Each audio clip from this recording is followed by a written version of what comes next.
मुझे पुनः सेवा का अवसर देने के लिए। भागवतम पे चर्चा करने से 3 लोगों का शुद्धिकरण होता है, जैसा भागवतम में बताते हैं। जो वक्ता होते हैं, जो श्रोता होते हैं और जो प्रश्न पूछते हैं। तो उसमें वक्ता का बहुत वक्ता का भी बहुत प्यूरिफिकेशन होता है और श्रोता का भी होता है। तो सबसे पहले वक्ता का प्यूरिफिकेशन होता है, फिर जो प्रश्न पूछते हैं उनका होता है और फिर श्रोता का। इस तरह से सीक्वेंशियली है। तो ये तो मेरे लिए एक अपॉर्चुनिटी है और मैं इसको देखता भी इसी प्रकार से हूँ कि स्वयं के शुद्धिकरण के लिए कम से कम कुछ बोलूंगा तो सुनूंगा। लेकिन शुद्धिकरण बिना वैष्णवों के या गुरु की कृपा के संभव नहीं है। तो इसलिए इस शुद्धिकरण की प्रक्रिया को प्रारंभ करने से पहले हम गुरु का आशीर्वाद लेंगे, मंगलाचरण करेंगे। ओम अज्ञानतिमिरान्धस्य ज्ञानाञ्जनं शलाकया चक्षुरुन्मीलितं येन तस्मै श्रीगुरवे नमः। श्रीचैतन्यमनोभीष्टं स्थापितं येन भूतले स्वयं रूपः कदा मह्यं ददाति स्वपदान्तिकम्।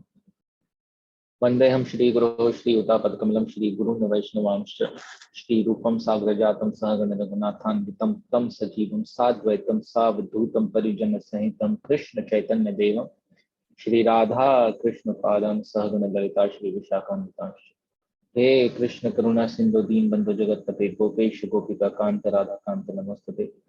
तप्त कांचन गौरांगी राधे वृंदावनेश्वरी वृषभानुसुते देवी प्रणमामि हरिप्रिय। वाञ्छा कल्पतरुभ्यश्च कृपा सिन्धुभ्येव च पतितानां पावनेभ्यो वैष्णवेभ्यो नमो नमः। जय श्री कृष्ण चैतन्य प्रभु नित्यानंद श्री द्वैत गदाधर श्रीवासदि गौर भक्तवृंद।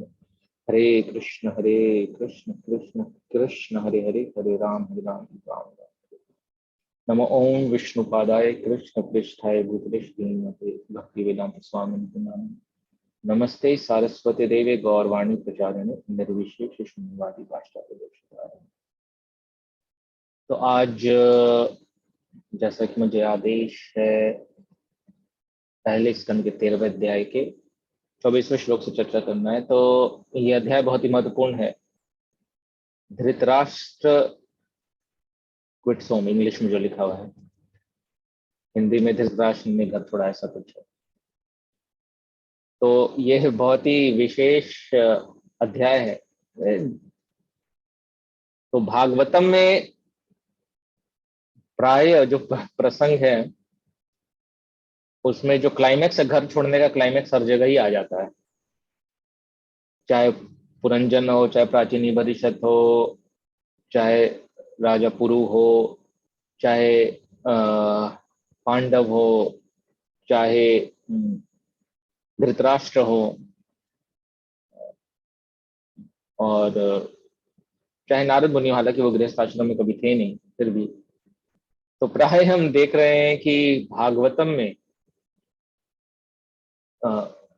अगर कोई गृहस्थ आश्रम में है भी, तो जो क्लाइमेक्स है या एक जो भागवतम बहुत इस पे स्ट्रेस दे रहा है भागवतम, वो है कि घर छोड़ने का।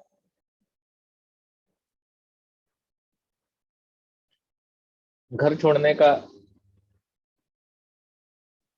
और विशेष रूप से जब हम धृतराष्ट्र की बात कर रहे हैं तो पांडव, कुछ जैसे पांडव थे वो तो भगवान के शुद्ध भक्त थे, उनसे एक्सपेक्टेड भी था कि उनको ज्यादा अटैचमेंट ऐसे भी नहीं थी। बट यहाँ पे हम देखते हैं कि धृतराष्ट्र घर छोड़ने, जो कि धृत राष्ट्र, धृत धृत मतलब दृढ़ता से, राष्ट्र तो जो राष्ट्र को दृढ़ता से पकड़े रहने वाला है उसको धृत राष्ट्र कहते हैं। तो धृतराष्ट्र एक सूचक है ऐसे व्यक्तित्व या ऐसे लोगों का जो कि भौतिक वस्तुओं को दृढ़ता से पकड़ के रखने का प्रयास कर रहे हैं अपने जीवन में। और धृतराष्ट्र का जो पूरा जीवन है वो वैसे ही लोगों की जीवन की कहानी है। कैसे लोगों की जीवन की कहानी?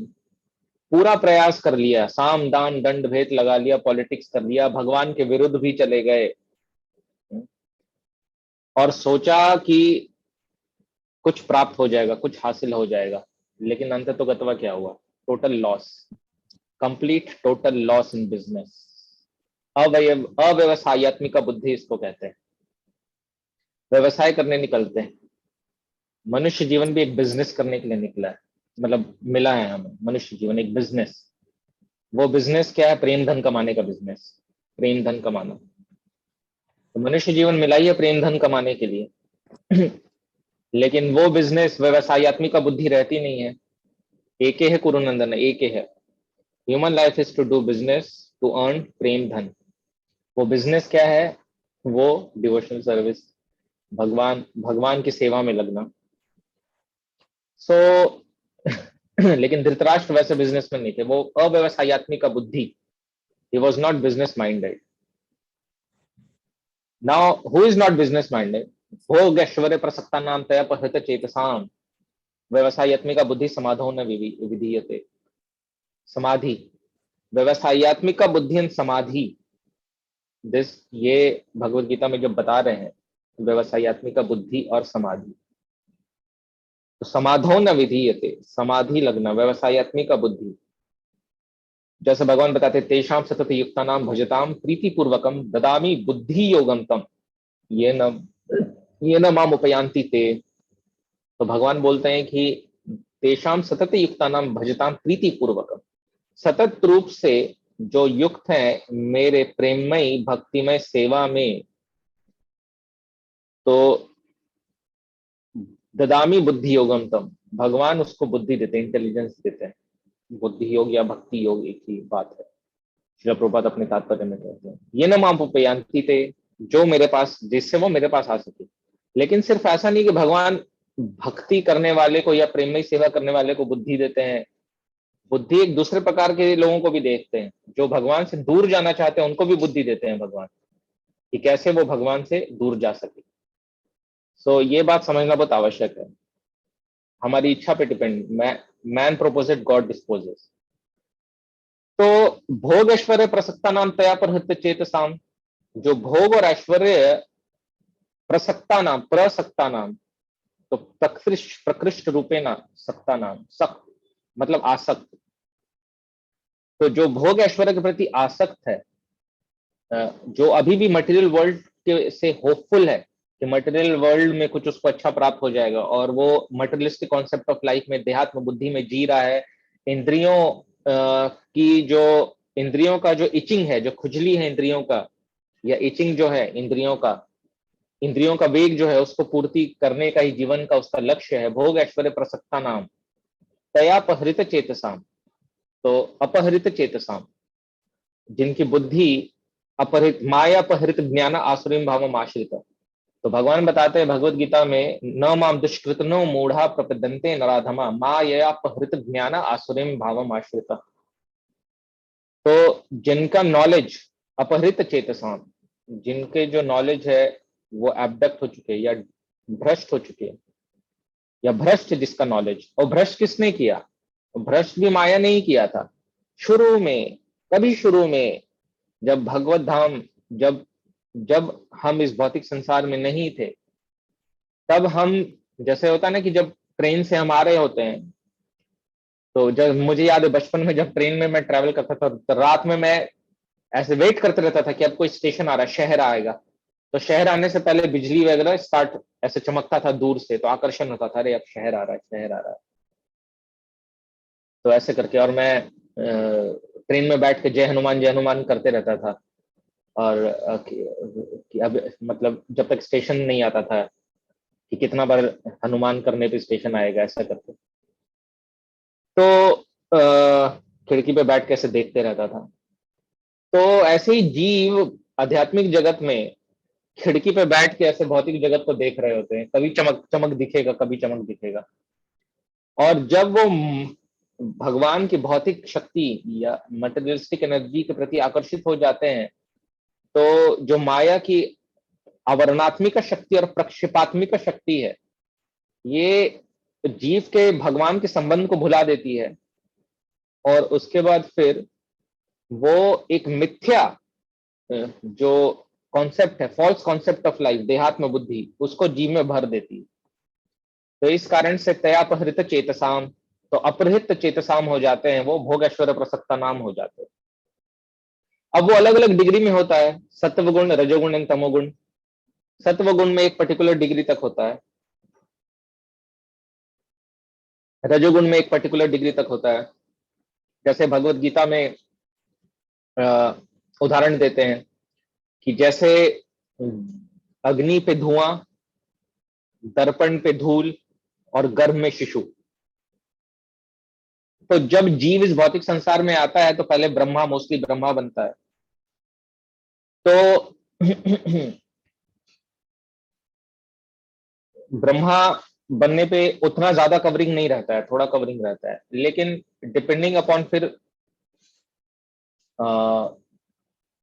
उसका गुण और कर्म क्या रहा, कैसा रहा, इच्छा और कर्म कैसा रहा, वो या तो डिग्रेड होते हैं या तो वापस भगवत धाम चले जाते हैं। इस प्रकार से तो भोग ऐश्वर्य प्रसक्ता नाम, तो जो भोग और ऐश्वर्य से आसक्त हैं, जिनकी इच्छा है अभी भी भोग और ऐश्वर्य करने की, उनका व्यवसायत्मिक का बुद्धि नहीं हो पाता। तो धृतराष्ट्र जैसे लोग, उनके साथ क्या होता है जीवन में? Total loss. पुत्र भी सारे मारे गए, राज्य भी चला गया। तो ये भौतिक संसार का नियम ही ऐसा है। कृष्ण को हम पकड़ें तो कृष्ण कभी नहीं छूटेंगे। बिल्वा मंगल ठाकुर जो कि देख नहीं सकते थे, कृष्ण हमेशा, कृष्ण कर्णामृत उनसे सुनने के लिए आते थे। कृष्ण कर्णामृत उन्होंने भजन लिखा, मतलब कलेक्शन ऑफ श्लोकास। तो कृष्ण स्वयं सुनने के लिए आते थे। वो कृष्ण के कर्णों के लिए भी अमृत था। जो भक्त भगवान का कीर्तन करते हैं, तो वो कीर्तन जो होता है वो भगवान के लिए भी अमृत रूपी होता है, मतलब नेक्टर होता है, नेक्टर ऑफ डिवोशन। तो नेक्टर ऑफ डिवोशन जो है वो भगवान भी अपने ऊपर अप्लाई करते हैं। भगवान भी अपने भक्तों की भक्ति करते हैं और उस भक्ति का आस्वादन करते हैं। जो वो अपने भक्तों की भक्ति करते हैं उसका आस्वादन करते हैं भगवान। भगवान तो उसका आस्वादन करते रहते हैं और उस आस्वादन से कभी भी भगवान नीचे नहीं गिरते, इसलिए उनको अच्युत कहते हैं। भगवान अपने भक्तों की भक्ति कर करके आस्वादन करते हैं। तो सोचिए कि जिस रस का आस्वादन भगवान कर रहे हैं, वही रस का आस्वादन भगवान हमें भी करवाना चाह रहे हैं। वो भक्ति रस, भगवान खुद भक्ति रस का आस्वादन कर रहे हैं, वो अपने भक्तों की भक्ति करते हैं। और भगवान बोल रहे हैं कि अगर तुमको मेरे जैसे आनंद में रहना है तो तुम्हें भी भक्ति करनी पड़ेगी। किसकी भक्ति करनी पड़ेगी? मेरी करनी पड़ेगी, मेरे भक्तों की करनी पड़ेगी। Absolute platform. मैं भी अपने भक्तों की भक्ति कर रहा हूं, तुम भी करो और आनंद में रहो। तो धृतराष्ट्र के साथ टोटल लॉस हो गया। बट भगवान और भगवान के भक्त इतने कृपालु हैं कि वो हमेशा ही एक बद्ध जीव को प्रयास करते रहते हैं अक्ल ठिकाने लगाने के लिए। उसके ये जो धृत राष्ट्र वाली प्रवृत्ति है, जो हर चीज को अहम ममेती, पकड़ के रखो, पकड़े रहना, छोड़ना नहीं, तो उस धृतराष्ट्र जैसी प्रवृत्ति को वो हमेशा ही तोड़ने का प्रयास करते हैं ताकि वो इस भौतिक संसार से मुक्त हो सके।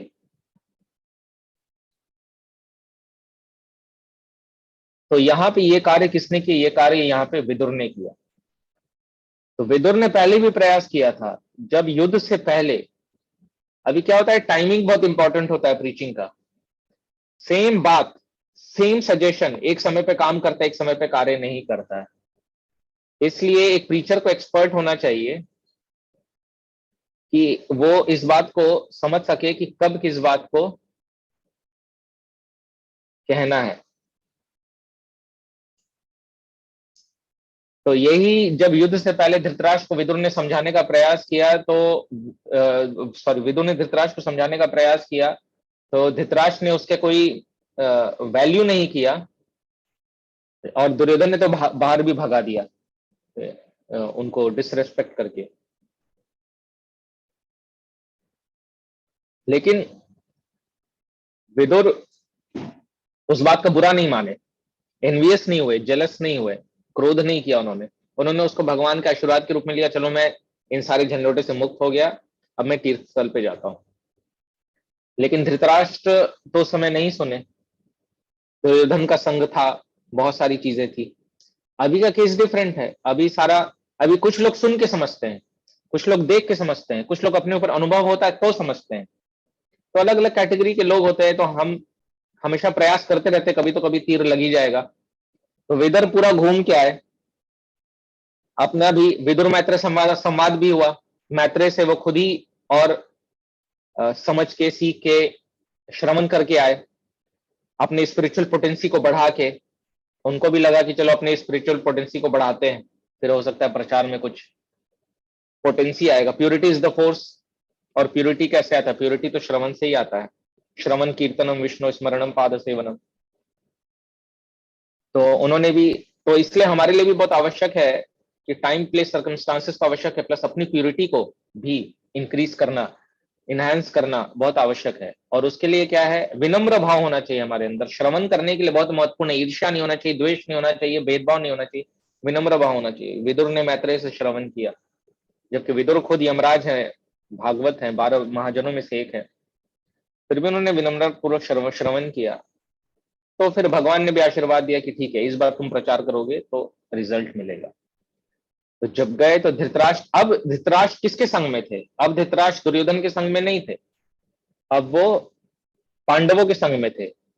और पांडव तो अब दुर्योधन से तो एक्सपेक्टेड नहीं है कि वो कृष्ण को भोग लगा के खाते होंगे, तो अन्न भी सही नहीं खा रहे थे, संग भी सही नहीं था, अन्न भी सही नहीं था, कुछ भी सही नहीं था, भावना भी सही नहीं थी। इसलिए न संग सही था तो न अन्न सही था, तो भावना भी सही नहीं थी।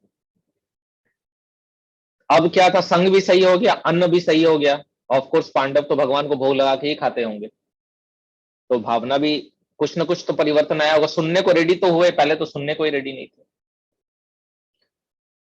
तो इसलिए एसोसिएशन का और फूड का बहुत इंपॉर्टेंस है। तो इस बार जब विदुर आए तो उन्होंने जब प्रचार किया तो बहुत कड़वी कड़वी बातें बोली। ऐसे नहीं कि बहुत मीठी बातें बोली, कड़वी बातें बोली। और धृतराष्ट्र को लग भी सकता था, अरे ये बदले में बोल रहा है क्या, लेकिन धृतराष्ट्र की भी भावना बदल चुकी थी। तो फिर विदुर जैसे शुद्ध भक्त की कृपा से धृतराष्ट्र, जो कि इतने दुर्भावना वाले व्यक्ति थे पहले, मामका पांडवाश्चैव, आपको उनके दुर्भावना या अहम अमेति या देहात्म बुद्धि का भगवत गीता का पहला ही श्लोक है जो पूरा विवरण दे देता है। धर्म क्षेत्र कुरुक्षेत्र समवेता योत्सव मामका पांडवाश्चैव किम कुर्वत। मेरे और पांडवों के, मेरे पुत्र और पांडवों के, अपना पराया। लेकिन इससे हमें समझ में आता है कि कोई भी जीव जो है वो होपलेस केस नहीं है।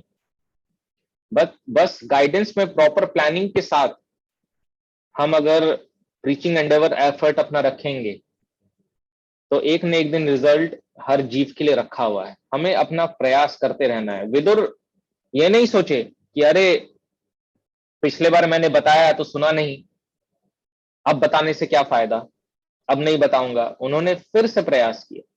इसलिए अपना प्रयास हमें कभी नहीं छोड़ना है, हमें डिसहार्टेंड नहीं होना है प्रीचिंग मिशन में।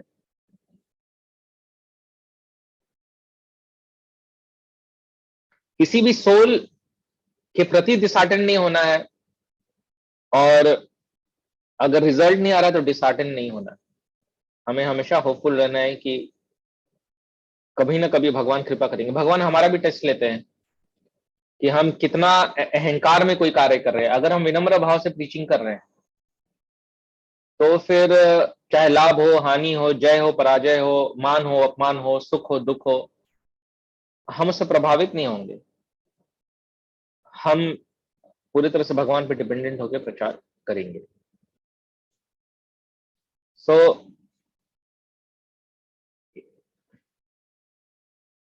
इसलिए तो अभी हम 24वें श्लोक की चर्चा करेंगे, जो कि इसे थोड़े पहले से ही समझाना शुरू हो गया था विदुर का, बट अभी हम 24वें श्लोक को पढ़ेंगे।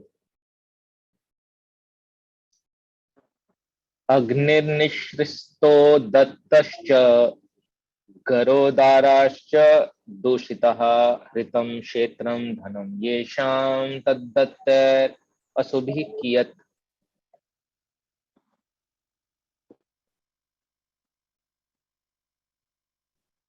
हरे कृष्ण प्रभु जी, दंडवत प्रणाम। हरे कृष्ण। हाँ जी प्रभु जी, इसका पढ़ो अनुवाद। यस माता जी।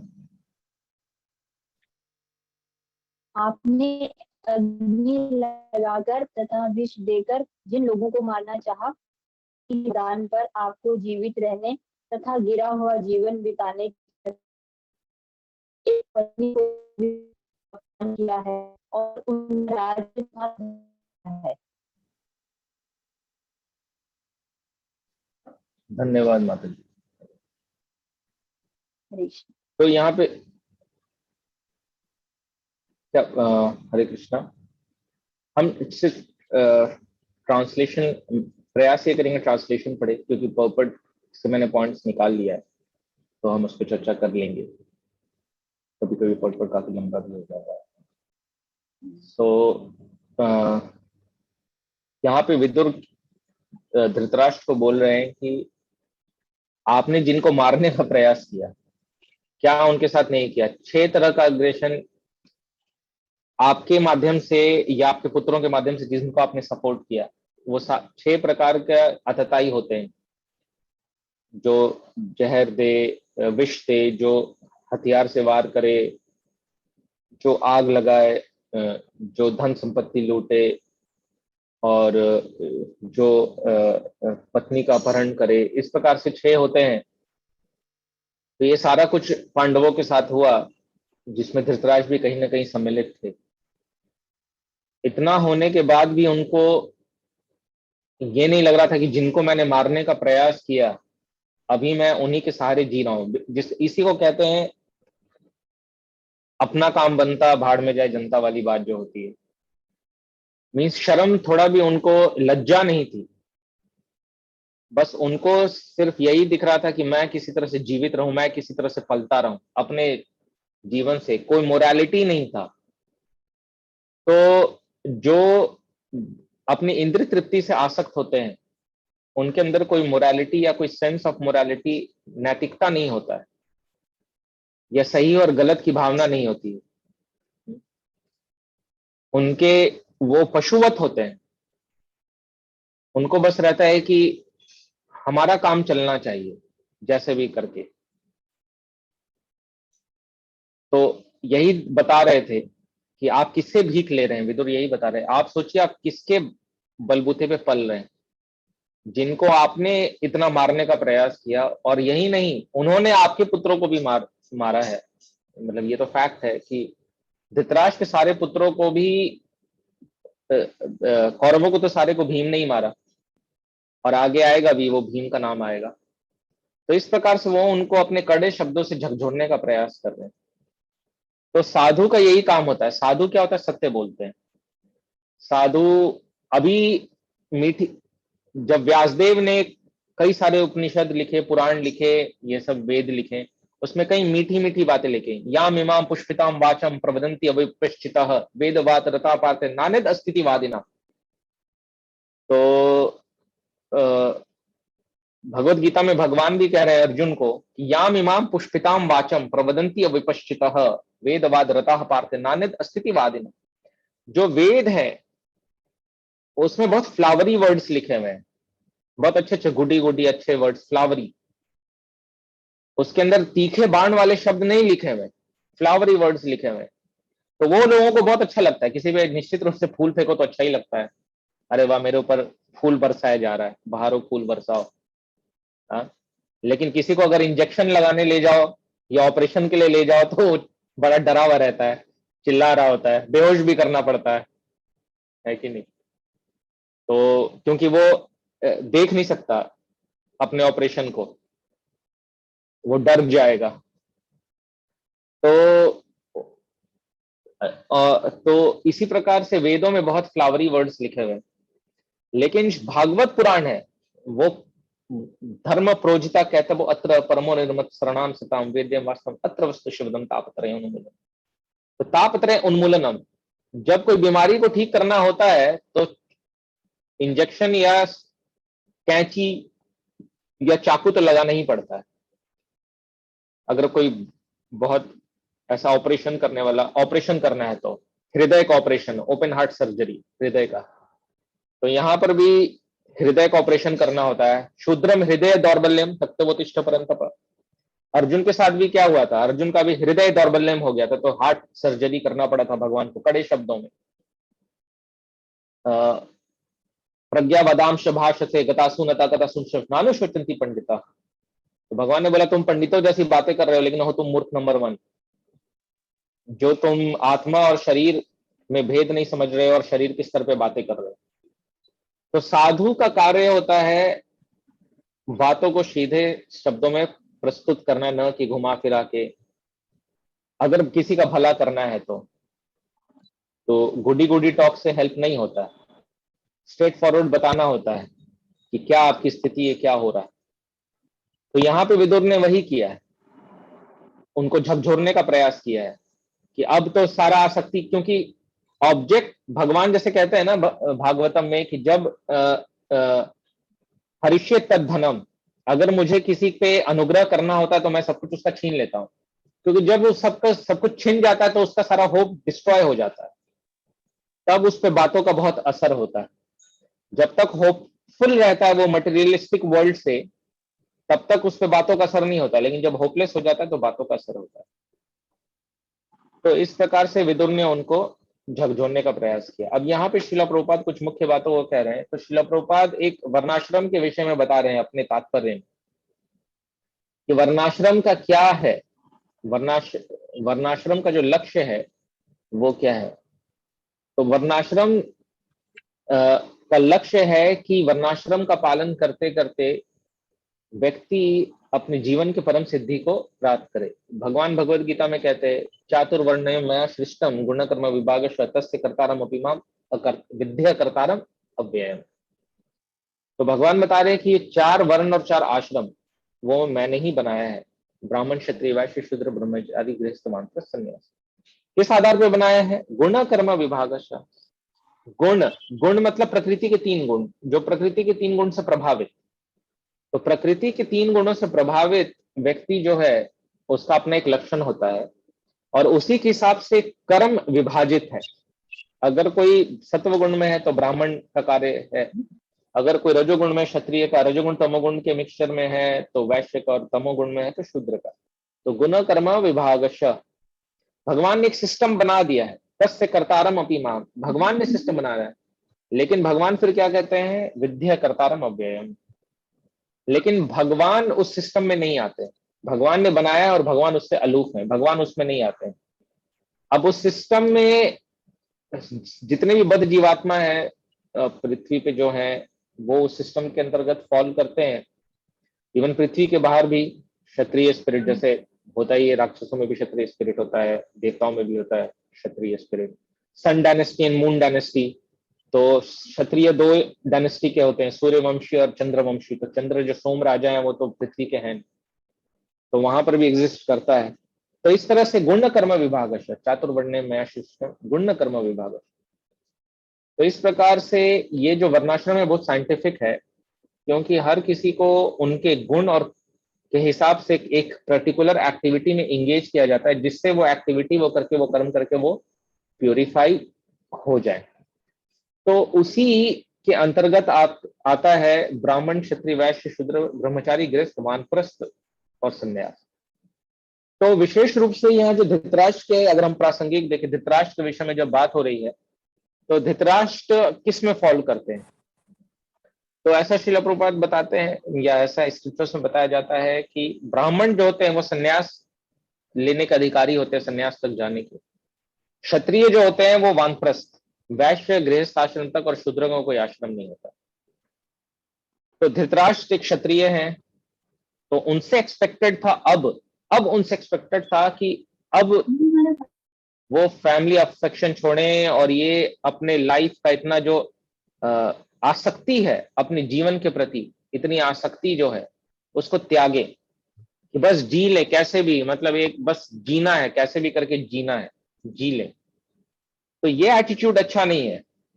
जीने का एक पर्पस है, ह्यूमन लाइफ का एक पर्पस है, और मरने का भी एक पर्पस है। वैदिक कल्चर में जीने का एक पर्पस है और मरने का एक पर्पस है। जब तक जीना जरूरी है जियो, जब शरीर छोड़ना है तो छोड़ो, जब मरना है तो मरो, ये है। वैदिक कल्चर के हिसाब से। तो इसलिए बताते हैं पंचाशोर्ध्वम वनम व्रजेत। तो पंचाशोर्ध्वम वनम व्रजेत का अर्थ है कि 50 साल के ऊपर वन में चले जाना चाहिए। वन में कौन से? तो शिला प्रभुपाद कहते हैं कि वृंदावन चले जाना चाहिए। और शिला प्रभुपाद एक जगह कहते हैं अपने लेक्चर में कि इसलिए हमने इस्कॉन वृंदावन बनाया है, क्योंकि प्रहलाद महाराज क्या कहते हैं? तत्साधु मन्ये असुरवर्याम देहिनाम सदा समुद्विग्न धियाम असद्ग्रहात् हित्वात्म पातम गृहम अंधकूपम वनम गतो तदहरिमाश्रय। तो वहां पर भी शिला प्रभुपाद लिखते हैं कि वन मतलब वृंदावन। तो शिला प्रभुपाद कह रहे हैं कि वर्णाश्रम के हिसाब से 50 साल की आयु के बाद किसी को भी अपने फैमिली, पुरुषों को अपने फैमिली लाइफ में नहीं रहना चाहिए और उनको वन चले जाना चाहिए। वन मतलब वृंदावन चले जाना चाहिए। वृंदावन मतलब क्या है कि या तो वो वृंदावन धाम में जाके वास करे, या तो वो इस्कॉन के जो इतने मंदिर हैं उसमें जाके वास करें और अपना पूरा समय भगवान के डायरेक्ट डिवोशनल सर्विस में लगाएं। यह बहुत महत्वपूर्ण बात है। और श्रीला प्रभुपाद इसके लिए कर्दम मुनि का जब प्रसंग आता है तो उसमें एग्जाम्पल भी देते हैं कि it is not only for non devotees, कि कोई नॉन डिवोटी है, नहीं नहीं, ये बात तो केवल गृहमेधियों के लिए कहा जा रहा है। जैसे प्रहलाद महाराज ने कहा तत्साधु मन्ये असुरवर्याम देहिनाम सदा समुद्विग्न धियाम असद्ग्रहात् हित्वात्म पातम गृहम अंधकूपम। तो गृहम अंधकूपम कह रहे हैं मतलब वो गृहमेधी के लिए कह रहे हैं? नहीं, कर्दम मुनि के एग्जाम्पल में उन्होंने कहा कि कर्दम मुनि के लिए घर छोड़ने के लिए कोई रीजन ही नहीं था। देवहूति मतलब one of the most chest women of this universe, Devahuti, और भगवान की इतनी बड़ी भक्त स्वयं देवहूति, और स्वयं जिनका पुत्र भगवान हो, कपिल देव, जिनका स्वयं पुत्र ही भगवान है। तो भगवान पुत्र है, देवहूति जैसी नारी पत्नी है, उसके लिए घर छोड़ने की। और कर्दम मुनि ऐसे भी नहीं थे कि बहुत ज्यादा वो कोई लस्टी व्यक्ति थे, कामुक व्यक्ति थे, या बहुत ज्यादा उनको कोई भौतिक लोभ लालच था, भौतिक आसक्ति थी। हम आप समझ सकते हैं आज इस्कॉन में लोग गृहस्थ आश्रम में प्रवेश करते हैं, ठीक है, लेकिन हम देखते हैं पूरे भागवतम में कि एटलीस्ट एक जो भगवान के भक्तों का कैटेगरी जो गृहस्थ आश्रम में प्रवेश किए बिना भगवान के दर्शन के प्रवेश ही नहीं किए। प्रचेतास को भी भगवान के दर्शन हुए, एंड इवन कर्दम मुनि को भी भगवान के दर्शन हुए। तो इस प्रकार से हम देखते हैं कि एक जो पैरामीटर था गृहस्थ आश्रम में प्रवेश करने का, वो पैरामीटर था भगवान के दर्शन हुए कि नहीं हुए तपस्या करने के बाद। तपस्या करो, भगवान का दर्शन करो, गृहस्थ आश्रम जाओ। तो आज लेकिन ऐसा तो है नहीं कि इस्कॉन में जो गृहस्थ आश्रम में प्रवेश कर रहे हैं भगवान का दर्शन होता है, भगवान की आज्ञा प्राप्त करते हैं और गृहस्थ आश्रम में प्रवेश करते हैं। तो उतने को तो काफी टफ, ये अगर ये क्वालिफिकेशन डाल दिया जाए कि जब तक भगवान के दर्शन नहीं हो तब तक ब्रह्मचारी बनने के लिए, ऐसा कोई क्वालिफिकेशन नहीं चाहिए। ब्रह्मचारी बनने के लिए ये क्वालिफिकेशन नहीं था तपस्या करो, भगवान का दर्शन करो, तब ब्रह्मचारी बनो। लेकिन हम देखते हैं कि गृहस्थ आश्रम इतना रिस्पॉन्सिबल आश्रम है कि पहले पूरा चेक था कि अगर कि गृहस्थ आश्रम में प्रवेश कर रहे हैं, that means you should be pure enough to have direct darshan of the lord, then only you can sustain the conditions of grihastha ashram. नहीं तो वहां इतने एल्यूरमेंट्स हैं, वहां इतने सेंसेस को एजिटेट करने के सिचुएशंस हैं कि आप फंस जाओगे। ऑफिस भी जाना पड़ता है, रजोगुणी तमोगुणी व्यक्तियों का इतना संग करना पड़ता है, और बहुत सारी सिचुएशंस हैं, आप उससे को रिलेट कर पा रहे हो। दैट्स वाई ब्रह्मचारी बनने के लिए उतना टफ क्वालिफिकेशन या क्राइटेरिया नहीं था, लेकिन गृहस्थ आश्रम में प्रवेश करने के लिए पूरा क्राइटेरिया था। पहले इतने साल तपस्या करो, उसके बाद भगवान का दर्शन करो, तब गृहस्थ आश्रम में प्रवेश करो। और वो भी कर्दम मुनि जब भगवान ने आए उनसे मिले तो भगवान को उनके प्रेम, उनकी तपस्या को देख के रोना आ गया, जिससे बिंदु सरोवर बन गया। तो हम समझ सकते हैं कि कितना क्वालिफिकेशन चाहिए गृहस्थ आश्रम में प्रवेश करने के लिए।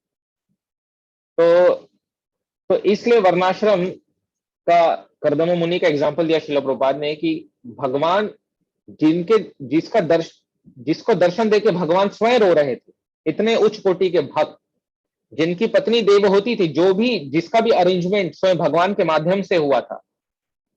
एक कर्दम मुनि भी एक प्रजापति ही थे, और जिनके पुत्र स्वयं कपिल देव हुए, वैसे व्यक्ति ने भी वेद वाक्य का पालन किया और कपिल देव के जन्म होते ही वन में चले गए। तो इट इज एप्लीकेबल। तो शिला प्रभुपाद ने कहा ये सबके लिए एप्लीकेबल, चाहे वो डिवोटी हो चाहे नॉन डिवोटी, और मोस्टली तो ये तो डिवोटी से ही एक्सपेक्टेड है इस प्रकार का, क्योंकि धृतराष्ट्र पहले तो नहीं कर रहे थे।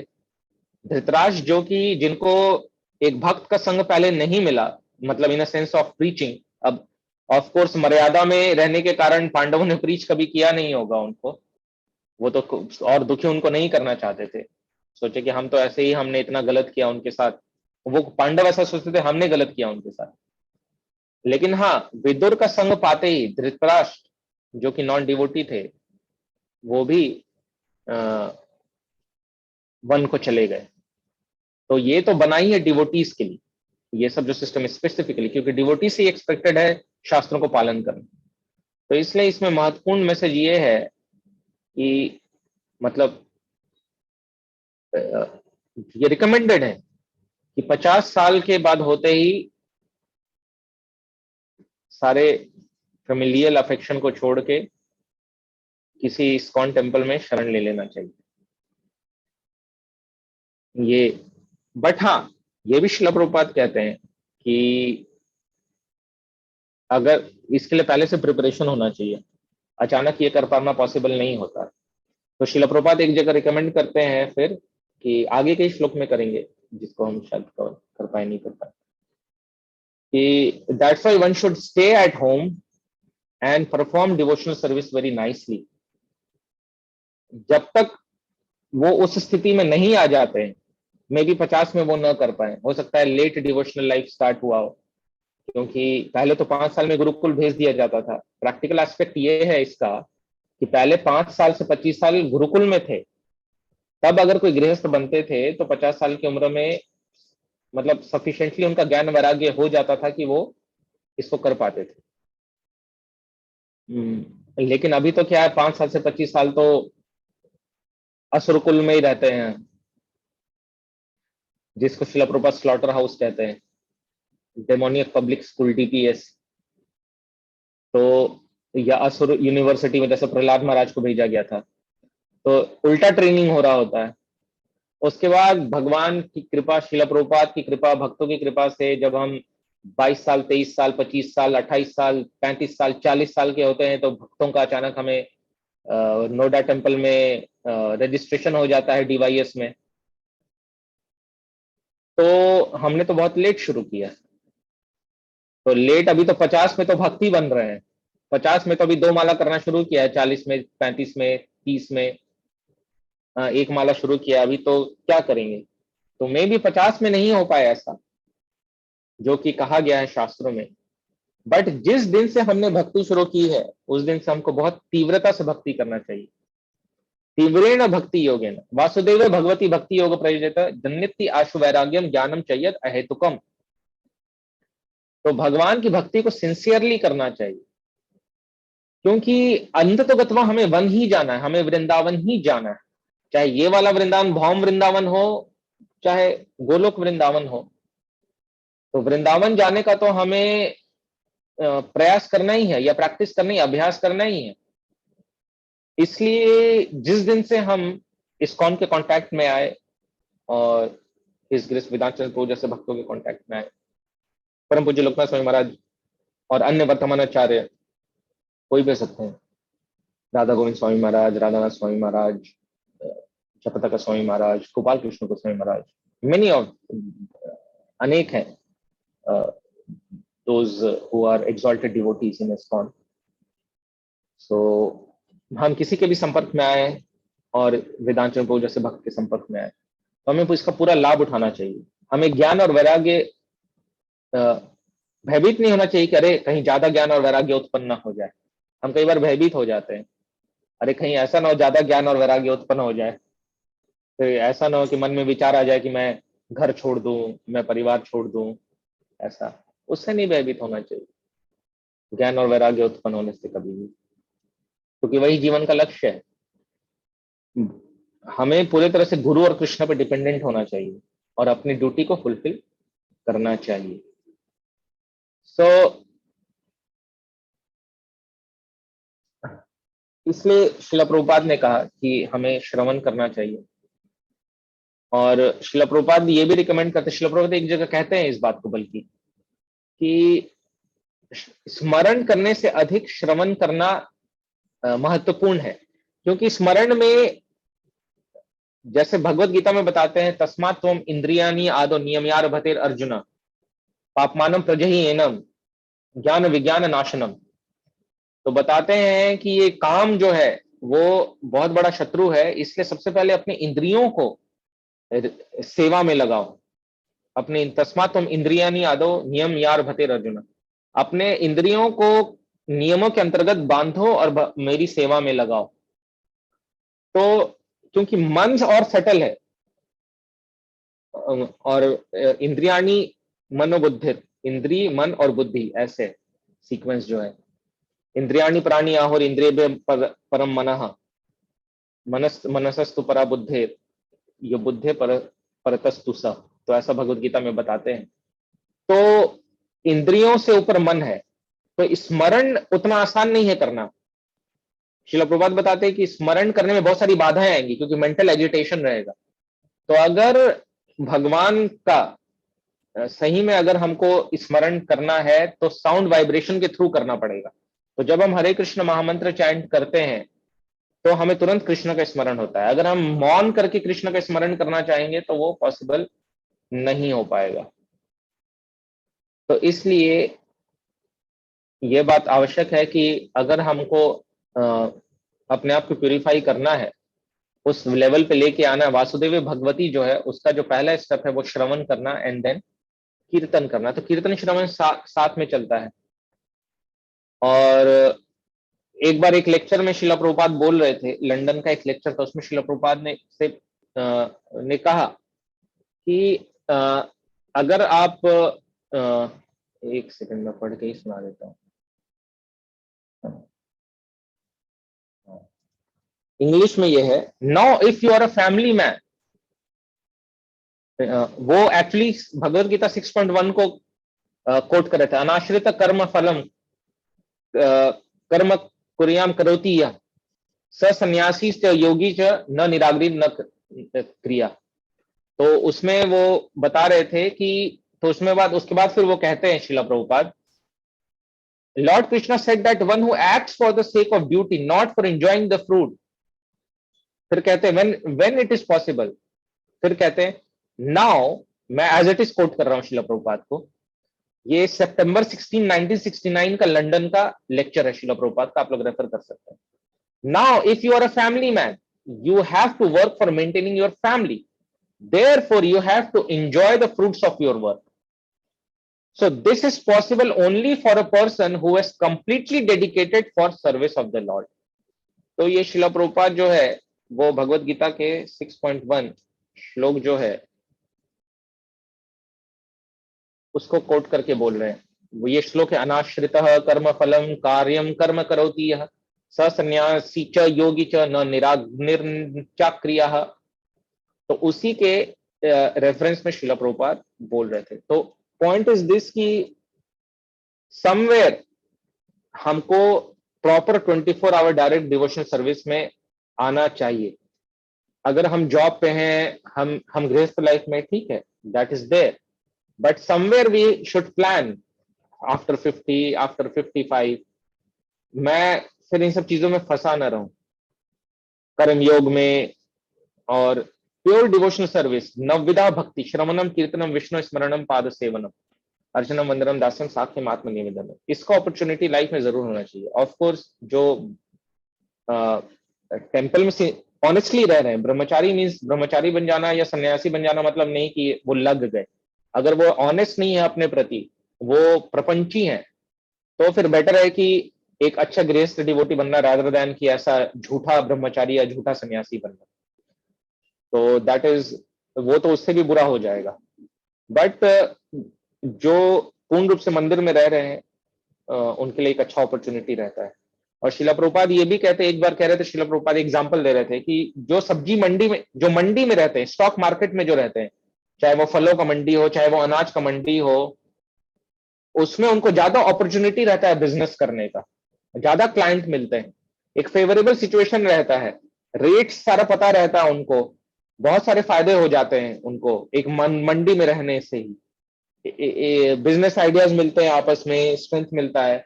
लेकिन अगर किसी का दुकान शहर में अकेले किसी कोने में है तो शायद उतना बिजनेस ना मिले। तो उसी पे वो एग्जांपल देखते हैं। इसलिए अगर कोई भक्तों के बीच में रह रहा है, भक्तों के संग में रह रहा है, तो उसको बहुत अपॉर्चुनिटी मिलता है भक्ति करने का। So this is what we wanted to discuss from this shloka, ये कि शिला प्रभुपाद कि हम डिवोशनल लाइफ में आए हैं, तो हमें कभी ना कभी किसी पॉइंट ऑफ टाइम पे लाइफ में के लिए प्लान करना चाहिए कि हम अपने फैमिली लाइफ से फ्री हों और हम पूर्ण रूपेण भगवान की सेवा में हम लग सकें। लेकिन हाँ, प्रीमेच्योरली उसको नहीं करना चाहिए।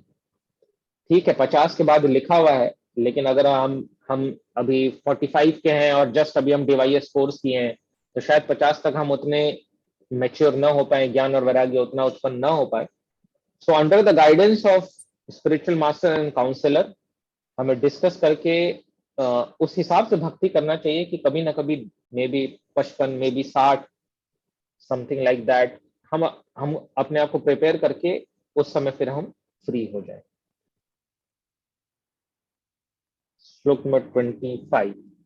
तस्यापि तव देहोऽयं कृपणस्य जिजीविषोः परत्यन्निच्छतो जीर्णो जरया वाससि इव। हाँ जी, हरे कृष्णा प्रभु जी, मेरी आवाज आ रही है? यस हाँ जी प्रभु जी। मरने के लिए आपकी अनिच्छा होने तथा आत्मसम्मान की बलि देकर जीवित रहने की आपकी इच्छा होने पर भी आपका यह कृपण शरीर निश्चय ही क्षीण होगा तथा पुराने वस्त्र की भांति नष्ट हो जाएगा। हरे कृष्णा प्रभु। तो यही है, लोग मरना नहीं चाहते हैं, लेकिन भक्ति विनोद ठाकुर अपने एक सॉन्ग में कहते हैं, कब मेरी मृत्यु होगी और मैं यावत मैं राधा रानी के साथ रहूंगा और उनकी सेवा करूंगा। तो भक्त मृत्यु से डरते नहीं है। महाराजा परीक्षित नहीं डरे, भीष्म पितामह नहीं डरे, पांडव नहीं डरे। भक्त तो उनके लिए तो मृत्यु होता है कि 2 BHK फ्लैट से पेंट हाउस में चले गए, तो उनके लिए तो एक गुड न्यूज होता है वो भक्तों के लिए। तो हालांकि वो तो ये भी मान लेते हैं कि कीट जन्म भी मुझे मिल सकता है। भक्ति विनोद ठाकुर ये भी कहते हैं कि कीट जन्म भी अगर मुझे मिले तो भक्तों के घर में मिले, वो श्रेष्ठकर है। तो उनके अंदर इतनी विनम्रता रहती है कि वो कभी ये नहीं सोचते कि मैं भगवत धाम जा रहा हूं या ऐसा कुछ, बट वो हमेशा भगवान से यही प्रार्थना करते हैं कि उनकी सेवा का अपॉर्चुनिटी मिलता रहे, उनके भक्तों का संग मिलता रहे। लेकिन यहाँ पे धृतराष्ट्र का प्रॉब्लम क्या है, मृत्यु की इच्छा ये कि नहीं मेरी मृत्यु ना आए, मेरी मृत्यु ना आए। ठीक है, मृत्यु तो शरीर का होता है, आत्मा की मृत्यु तो होती नहीं। तो आत्मा एक शरीर से दूसरे शरीर प्रवेश करता है, वो फिर मृत्यु से क्यों डर रही? इसी को कहते हैं देहात्म बुद्धि। हाँ, मृत्यु का इतना भय। लेकिन भगवान भगवत गीता में बताते हैं, नेहा विक्रम नाशवस्ति प्रत्यवायो न विद्यते स्वल्पम अपेक्ष धर्मस्य त्रायते महतो भयात्। अगर कोई भगवान की थोड़ी भी भक्ति कर ले तो वो बड़े से बड़े भय से मुक्त हो जाता है।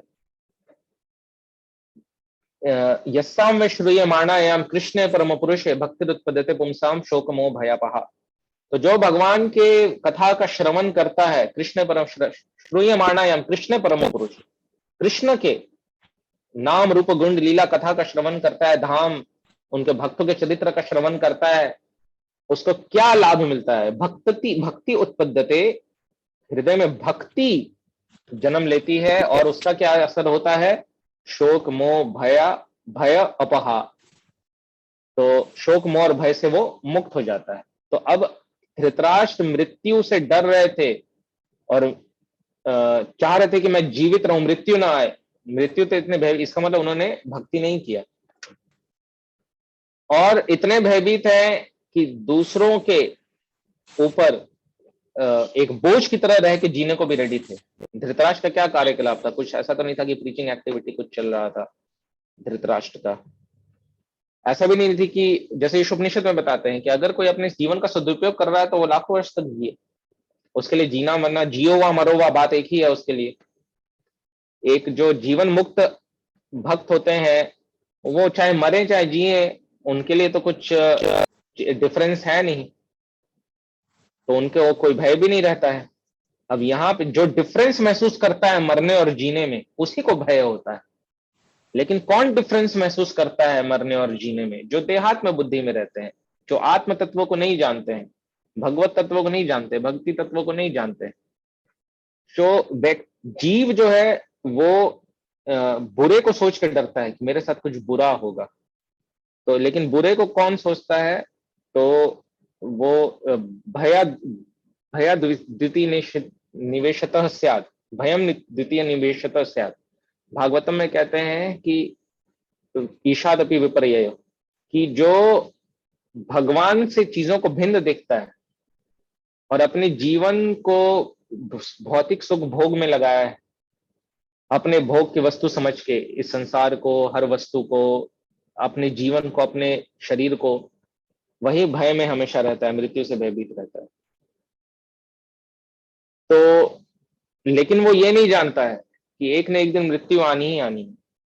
अरे मृत्यु से मैं मृत्यु नहीं चाहता, मृत्यु नहीं चाहता, इससे सत्य तो नहीं बदल जाएगा। तो ये नेगेटिव थॉट प्रोसेस है, नेगेटिव मेंटल एटीट्यूड है। पॉजिटिव मेंटल एटीट्यूड क्या है? मृत्यु तो आना ही है, तो चलो अब इस आगे क्या करें, व्हाट नेक्स्ट, अच्छा क्या कर सकते हैं इसमें हम।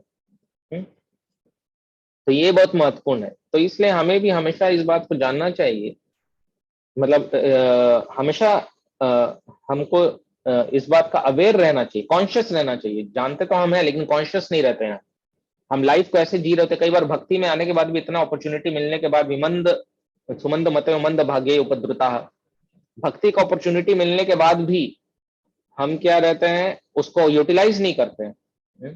क्योंकि हम कॉन्शियस नहीं रहते हैं। जानते तो हैं लेकिन हम कॉन्शियस नहीं रहते, सचेत नहीं रहते। तो सचेत क्या, यम यम वापि स्मरण भावम त्यजंत अंत कलेवरम। तो जैसे जैसा जो मृत्यु को प्राप्त होता है, सदा तद्भाव भाविता। तो मृत्यु के समय क्या विचार हमारे मन में आएगा, ये इसके लिए हमके बहुत सचेत रहना चाहिए। अंत काले च माम एवं स्मरण उक्तवा कलेवरम यह प्रयाति सन्मत भावम आति याति नास्त्र संशय।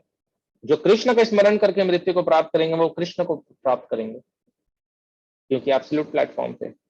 लेकिन स्मरण किस चीज का होगा? जीवन भर जिसका हमने श्रवण और कीर्तन किया उसी का तो स्मरण होगा। जिसकी जीवन भर सेवा की, जिसमें हम टाइम एनर्जी मनी इन्वेस्ट करते हैं, वो हमारे लिए स्मरण का विषय बन जाता है।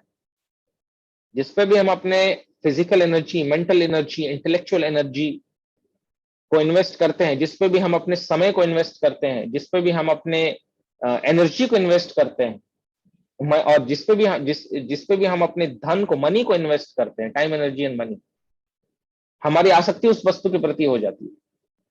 और फिर जिसके प्रति आसक्ति होती है उसी का विचार मन में चल रहा होता है।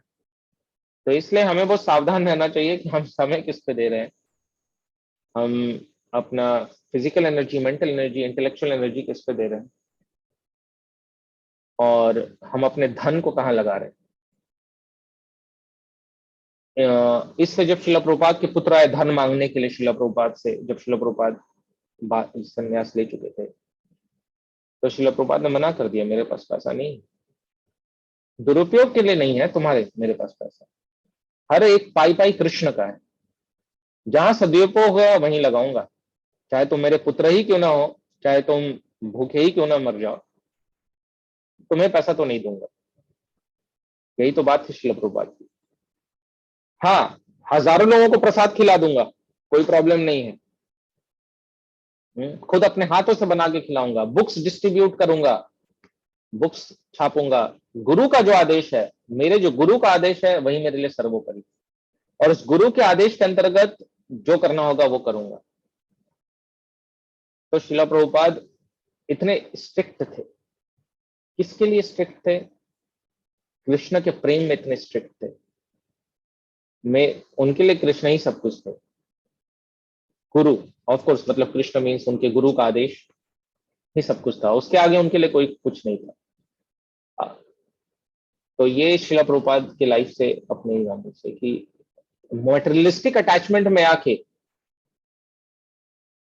हमें अपने टाइम, एनर्जी, मनी को वेस्ट नहीं करना है, बल्कि इन्वेस्ट करना है कृष्णा कॉन्शियसनेस में। ये इंपॉर्टेंट है।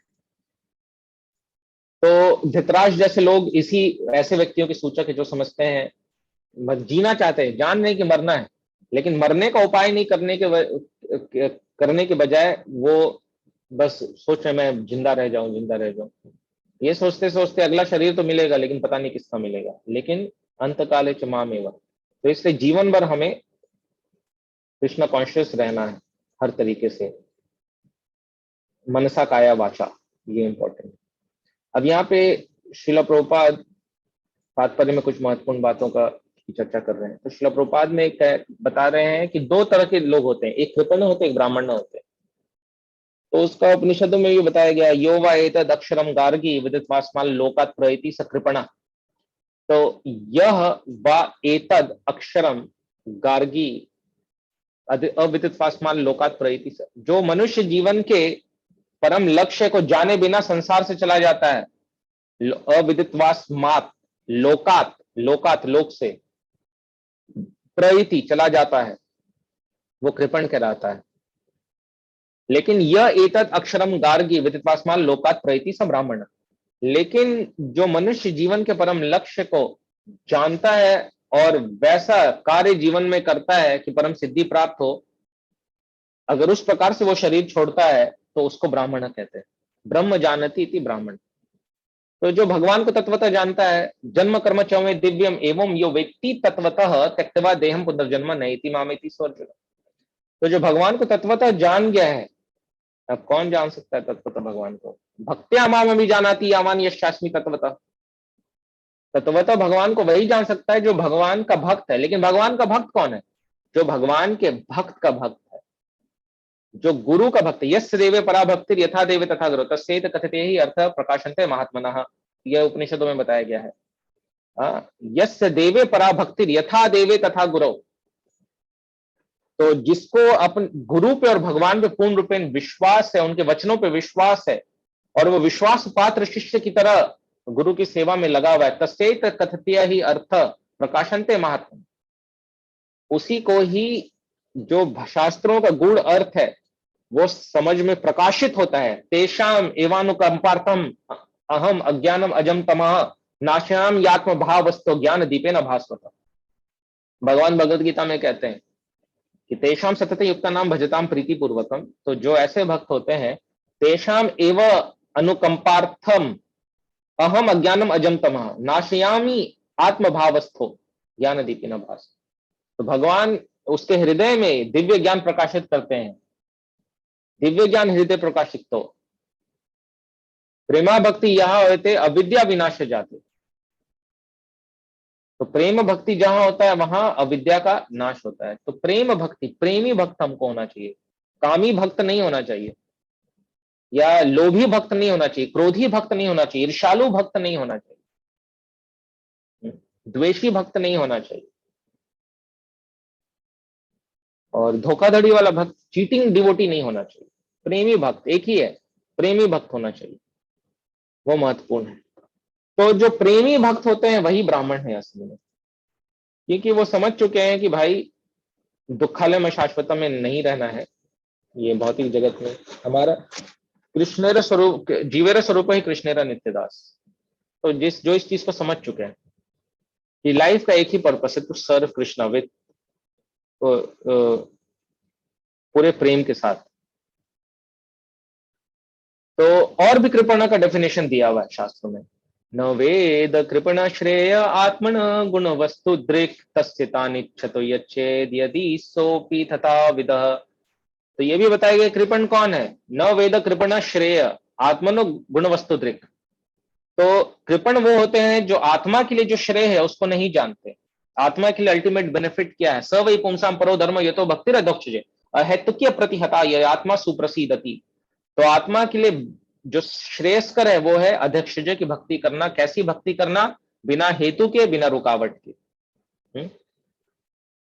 और कौन कृपण होते हैं, इस श्लोक में दो लोगों को कृपण कहा गया। एक तो वो जो श्रेय नहीं जानते हैं, और दूसरे वो जो ऐसे कृपणों की इच्छा पूर्ति के लिए जीवन को जी रहे हैं। अरे अरे मेरे बेटे को चिप्स चाहिए, चिप्स खिला दो। अरे अरे अरे अरे चॉकलेट मांग रहा है। हम तिलकधारी हैं, कंठीधारी हैं, हाथ में जप माला है, और बेटे को डोमिनोज लेके जा रहे हैं, पिज्जा हट लेके जा रहे हैं, लेस का चिप्स खिला रहे हैं। तो इस प्रकार से मतलब हम भौतिक मोह में फंसे हुए हैं और उसके मटेरियलिस्टिक इच्छाओं को पूरी करते में लगे हुए हैं। अरे अरे मेरा बेटा, मेरा मेरा भाई, मेरी बहन। हाँ, बेटा बोल रहा है पिताजी वृंदावन चलते हैं घूमने। बिल्कुल, बहुत अच्छी बात है। पिताजी मुझे चैंटिंग करना है, मुझे बीड्स चाहिए, मुझे जपमाला चाहिए। बिल्कुल, बहुत अच्छी बात है। पिताजी मुझे अपने स्कूल में प्रसाद बांटना है अपने मित्रों को। बहुत अच्छी बात है, घी का हलवा बना के देंगे, कोई प्रॉब्लम नहीं। तो ये ब्राह्मण माता पिता है। लेकिन कृपण भाई बहन, माता पिता, या जो भी फ्रेंड फैमिली रिलेटिव, जो दूसरों की भौतिक इच्छाओं को पूरा करने में अपने आप को बहुत अच्छा समझते हैं। आह, बहुत प्रेम आ रहा है, इसकी भौतिक इच्छा पूरी कर दो। नहीं। तो ये है। और श्रील प्रभुपाद फिर क्या कहते हैं, श्रील प्रभुपाद कहते हैं कि तात्पर्य में इसमें कि कृपण जो होते हैं वो किसी भी हाल में जीवन को कैसे भी करके जीना चाहते हैं, बस किसी तरह जीना है, चाहे लाइफ का कुछ मीनिंगफुल पर्पस है या नहीं है। लेकिन जो ब्राह्मण होते हैं वो लाइफ को यूटिलाइज करते हैं। एक्चुअली ह्यूमन लाइफ बहुत ही इंपॉर्टेंट है।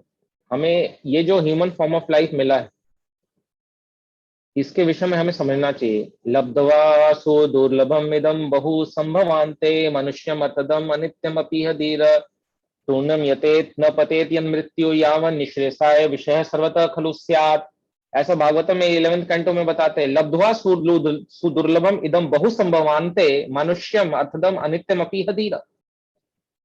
तो ये मनुष्य जीवन बहुत रेयर है और बहुत मुश्किल से होता है। सुदुर्लभम, दुर्लभ से भी और दुर्लभ, सुदुर्लभम। अनेक जन्मों में 84 लाख योनि में, कुत्ते की योनि में, बिल्ली की योनि में, चींटी की योनि में, कीट पतंगे की योनि में, मछली की योनि में, पेड़ की योनि में, पक्षी की योनि में, अनेक योनियों से गुजरने के बाद जिसमें ना कुछ हम भक्ति के विषय में समझ सकते हैं, न जान सकते हैं, न अप्लाई कर सकते हैं, उसके बाद एक मनुष्य योनि मिला है, वो भी भाग्य से भारत में जन्म हुआ, या भाग्य से श्रील प्रभुपाद की शिक्षा के संपर्क में हम आए, इस्कॉन के संपर्क में हम आए, ब्रह्म मध्व गौड़ संप्रदाय के संपर्क में।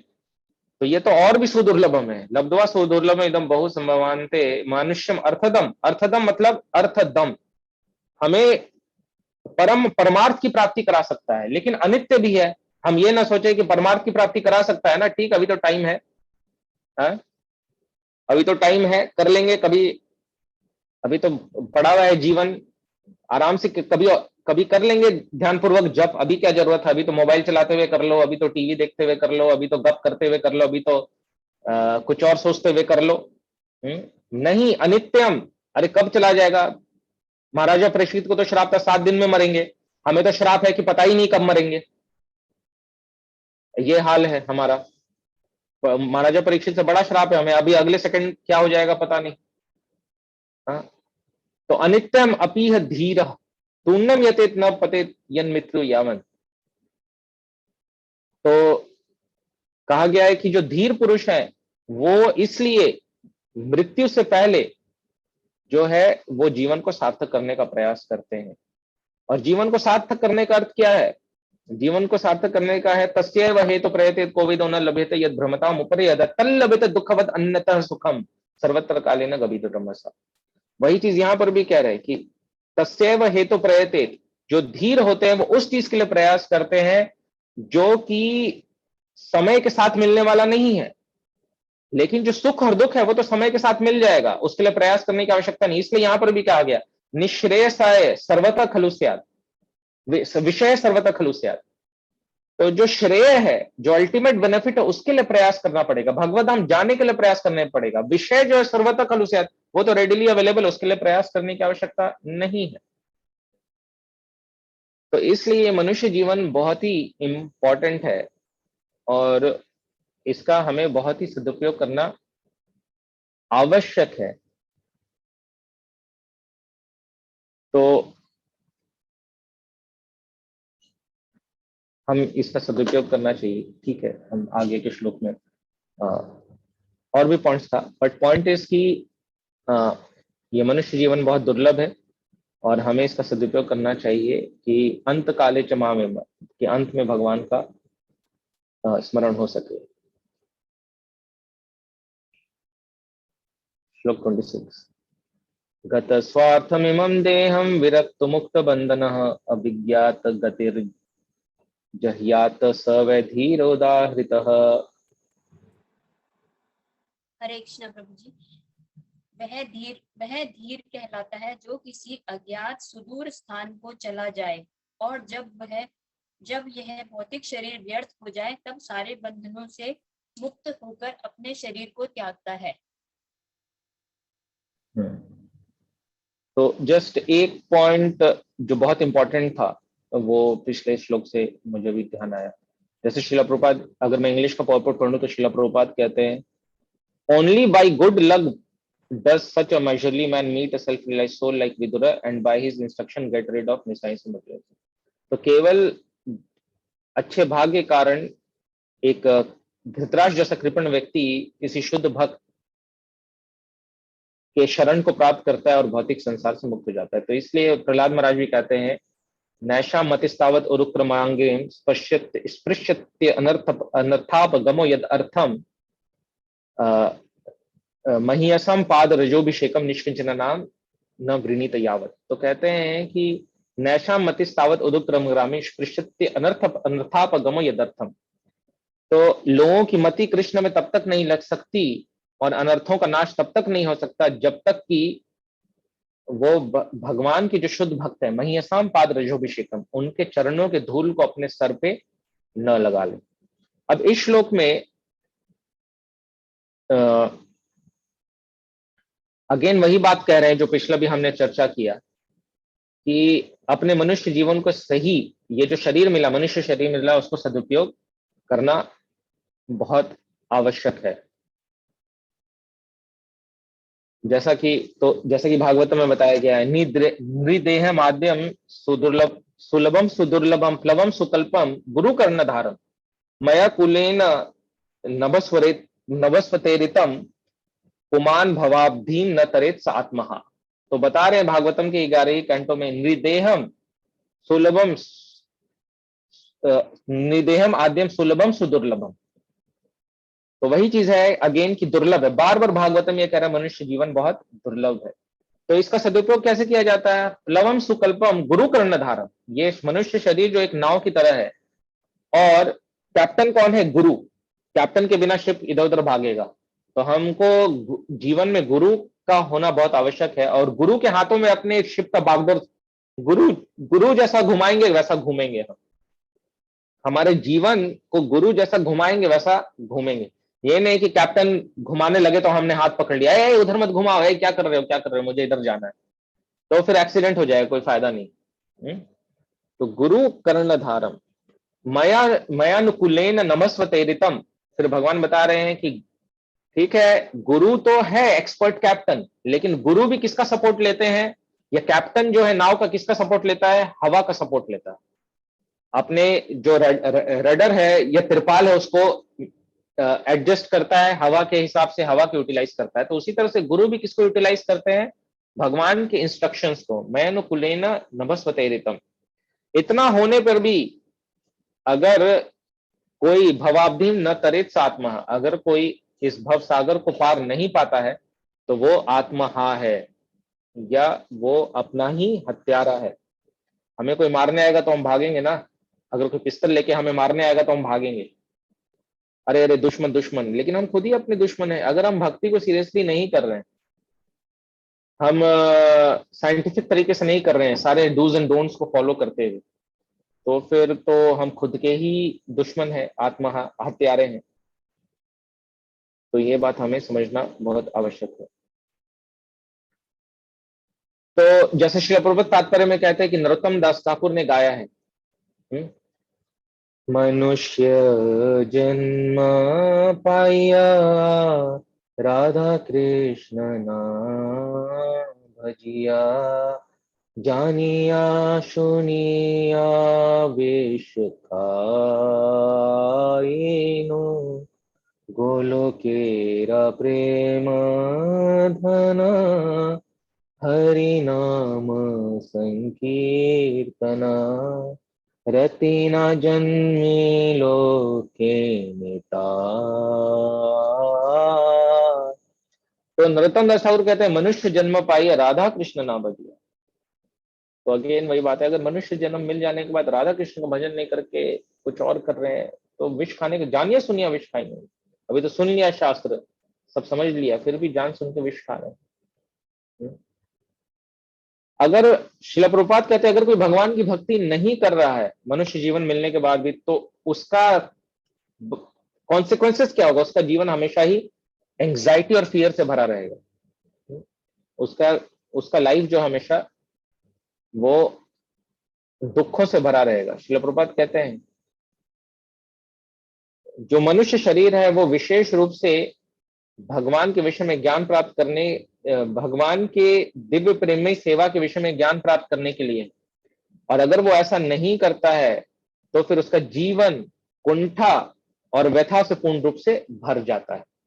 तो अगर हमारे जीवन में भी एंजाइटी है, टेंशन है, डिप्रेशन है, कुछ हम खाली खाली महसूस कर रहे हैं, सूखा सूखा महसूस कर रहे हैं, परेशान रह रहे हैं, तो कहीं ना कहीं हम सही से नवविधा भक्ति का पालन नहीं कर रहे हैं। इसलिए कहा गया एतद्यातुर्चित्तानां प्रमत्तानां तदीह यदीह या भव सिंधु प्लवो दृष्टो हरे चर्यानुवर्णनम। तो एतद ही आतुर चित्ता नाम प्रमत्ता नाम यदि है, या तो जो आतुर चित्त वाले हैं उनके उस आतुर चित्त के कारण वो हमेशा परेशान रहते हैं, क्योंकि चेतना हमेशा आतुर रहता है। आतुर मतलब हमेशा कुछ प्राप्त करने की लालसा, यानी हमेशा डिससेटिस्फाइड। लेकिन डिससेटिस्फाइड क्यों है? अगर आत्मा सेटिस्फाइड हो जाएगा तो बाकी उसके नीचे के सारा बुद्धि मन और शरीर भी सेटिस्फाइड हो जाएगा। इसलिए तो कहा यमुनाचार्य ने यदब्धि मम चेत कृष्ण पदारविंद, तो यमुनाचार्य ने कहा कि जब से नव नव रस धामनि उद्दितम रंतुम आसित तद अवधि बत नारी संग में स्मरण माने मुख विकार सुष्टु निष्ठि मनम च भवतु मुख विकार सृष्टि। तो उनका कहना यह था कि जब से मैं भक्ति कर रहा हूं भगवान की, तब से, पहले यमुनाचार्य एक राजा थे तो बहुत लस्टी थे, तो स्त्री संग विशेष रूप से था जीवन में, लेकिन उन्होंने कहा कि मुख विकार सृष्टि निष्ठि मनम च। लेकिन जब से उन्होंने भगवान की भक्ति तीव्र भाव से करने लगे हैं, ऐसा रस नव नव रस धाम ने उद्दितम रंतुम आसित, ऐसा नया नया रस उनको आस्वादन होता है कि वो तुच्छ रस को सोच के ही थूकने का मन करता है, कोई भी तुच्छ रस सोच के। तो इसलिए एतद ही आतुर चित्ता नाम प्रमत्ता नाम यदि है, या भव सिंधु प्लव दृष्टो हरि चर्याणु वर्णनम। तो हरि का नाम रूप गुण लीला का जब हम श्रवण करते हैं तो आतुर चित्त हमारा शांत होता है, कुंठा शांत होता है। एक्चुअली वैकुंठ जगत, वैकुंठ जगत मतलब होता है विगत कुंठ यस्मात्, जो कुंठा से परे है। तो ये वैकुंठ जगत एक वैकुंठ कॉन्शियसनेस है। वैकुंठ कॉन्शियसनेस कब हो सकता है? जब पूर्ण रूप से 24 आवर्स हम कृष्णमयी हो, तभी वैकुंठ हो सकता है। न मैं तिष्ठन्ति न में तिष्ठामि वैकुंठे योगिनाम हृदयेषु वा यत्र गायन्ति मद्भक्त तत्र तिष्ठामि नारद। तो भगवान स्वयं कह रहे हैं कि ये मत समझो कि वैकुंठा जस्ट एक प्लेस है जहां मैं बैठा हुआ, वो नहीं है।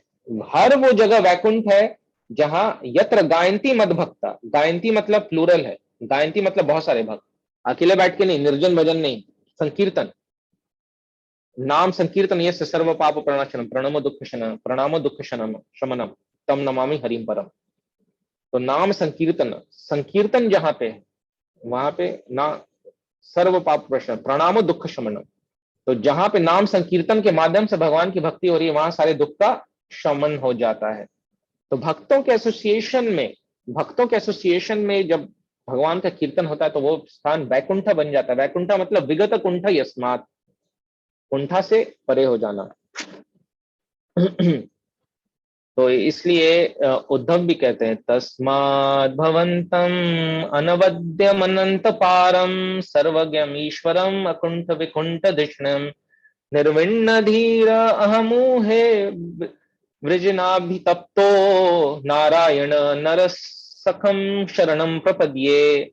तो कह रहे तस्माद् भवन्तम् अनवद्यम अनंत पारम सर्वज्ञम ईश्वरम अकुंठ विकुंठ धिष्ण। तो अकुंठ वैकुंठ, तो भगवान क्या है, वैसे धाम में रहते हैं जहां कुंठा नहीं है, तो वैसे भगवान को शरण कर रहे हैं। तो कुंठित के शरण में जाएंगे हम भी कुंठित हो जाएंगे, लेकिन जो कुंठा से परे उसके शरण में जाएंगे तो हम भी कुंठा से परे हो जाएंगे।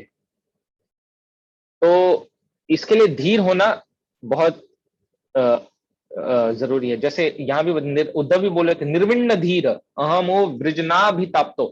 तो इस भौतिक संसार के तपन को सह सह के मैं निर्विण्ण धीर, धी मतलब यहाँ पे ऐसा बुद्धि कह रहे हैं, मैं मेरी आसक्ति सारी समाप्त हो गई। तो जिसकी आसक्ति समाप्त हो जाती है वही धीर हो सकता है। जो निर्विण्ण धी है वो धीर हो सकता है। धीर का अर्थ क्या है कि चाहे वो कैसी भी विपरीत परिस्थिति आ जाए वो अपने कर्म को, कर्तव्य को करने से वो विचलित नहीं होता है। और स्पेशली शिला प्रभुपाद इस तात्पर्य में कहते हैं one who can tolerate the severing of such family defection is धीरा। वानप्रस्थ लेने में जो पहले शुरू से बात हुई कि चले जाना चाहिए एक समय के बाद, मंदिर वृंदावन चले जाना चाहिए या इस्कॉन टेम्पल में आ जाना चाहिए, तो उसी के लिए कह रहे हैं कि जो इस फैमिली अफेक्शन को तोड़ने में विचलित नहीं होता उसको धीर कहते हैं। ऐसे भी इन जनरल भी धीर का डेफिनेशन उपदेशामृत में दिया हुआ है, वाचो वेगम मनसा क्रोध वेगम जीवा वेगम उदर उपस्थ वेगम एतान वेगान यो विषहेत धीर सर्वम अपि मां पृथ्वी शिष्या। तो धीर कौन है, जो वेगों को सेटिस्फाई करने के लिए नहीं कार्य करता है, वेगों को कंट्रोल करता है। लेकिन वेगों को कंट्रोल करना ऐसे आसान नहीं है। वही बात आ जाती फिर वेगों को कंट्रोल कैसे किया जा सकता है। उसी के लिए आगे उपदेशामृत में बताया गया है कि ठीक है वेगों को कंट्रोल करने की बात हो गई, लेकिन वेगों को कंट्रोल करना है तो 6 अनफेवरेबल को रिजेक्ट करना होगा, 6 फेवरेबल को एक्सेप्ट करना होगा, तब जाके होगा। ऐसा नहीं होगा कि हम बैठे हुए कुछ कर नहीं रहे और वेग कंट्रोल में हो जाएंगे। अथ केन प्रयुक्त यम पापम चरति पुरुष अनिच्छन अपि वार्ष्णेय बलादेव नियोजित। अर्जुन बोल रहे हैं कि जानना है, जान रहा हूं कि वेग को कंट्रोल करना है, लेकिन फिर भी कंट्रोल नहीं होता, हो ही जाता है गलत कार्य। तो वो क्यों हो जाता है, वो रजोगुण के प्रभाव के कारण होता है। तो जब तक हम रजोगुण तमोगुण के प्रभाव में हम धीर नहीं हो सकते, धीर होने के लिए कम से कम सत्वगुण में आना पड़ेगा। और सत्वगुण में आने के लिए नष्ट प्रायश्व भद्रेश्व नित्यम भागवत सेवया, तो भगवान की कथा का श्रवण करना होगा और भगवान के जो शुद्ध भक्त भागवत हैं उनकी सेवा करनी होगी, ये करना होगा, तब जाके होगा। तो तो हम एक और श्लोक, ओके ये लंबा हो जाएगा, ठीक है। तो हम यहाँ पे विराम देंगे।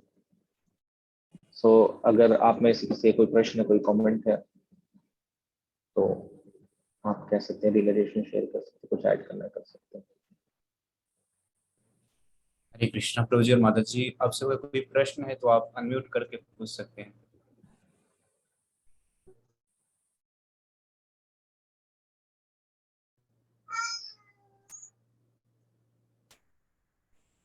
हरे कृष्णा। किसी डिवोटी का कोई प्रश्न है तो अनम्यूट करके पूछ सकते हैं।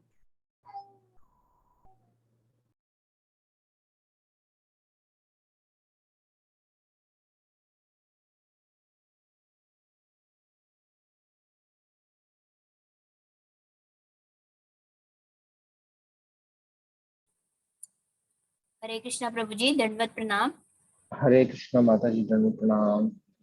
प्रभु जी, जैसे कि ये हमारे वैदिक लिटरेचर पढ़ने के बाद हमारी भी बुद्धि में थोड़ा सा ये ज्ञान आया कि मतलब हमें अपने इस मनुष्य जीवन को व्यर्थ नहीं गंवाना चाहिए। एटलीस्ट हम अपने सारे भौतिक कार्यों के साथ साथ हमें मतलब ये भगवान का नाम अपने लाइफ में इनकॉर्पोरेट करके धीरे धीरे प्रयास से हम वो प्रयास कर सकते हैं। लेकिन प्रभु जी, जैसे हम परिवार में रहते हैं तो कोई हमारा साथ ना भी दे, फिर भी हम अपने हमारे मन को तो किसी ने नहीं बांधा हुआ, हम अपने मन में भी उसको स्मरण कर सकते हैं। लेकिन प्रभु जी, जैसे होता है ना परिवार में, तो जैसे कोई साथ नहीं भी दे तो क्या हमें इंतजार करना पड़ेगा तब तक? जैसे हम इंडिविजुअली नहीं कर सकते, जैसे कोई माता है मतलब बहुत ज्यादा मैं कि वो ज्यादा और जैसे उनके के निर्देशानुसार को करना चाहिए। तो अगर उनके वो नहीं आ जाएगा मतलब ऐसे तो हम लोग जीवन के हरे ऐसे कृष्णा। हरे कृष्णा माता जी, आपकी आवाज थोड़ी सी मतलब नेटवर्क की वजह से आप could you please repeat your question?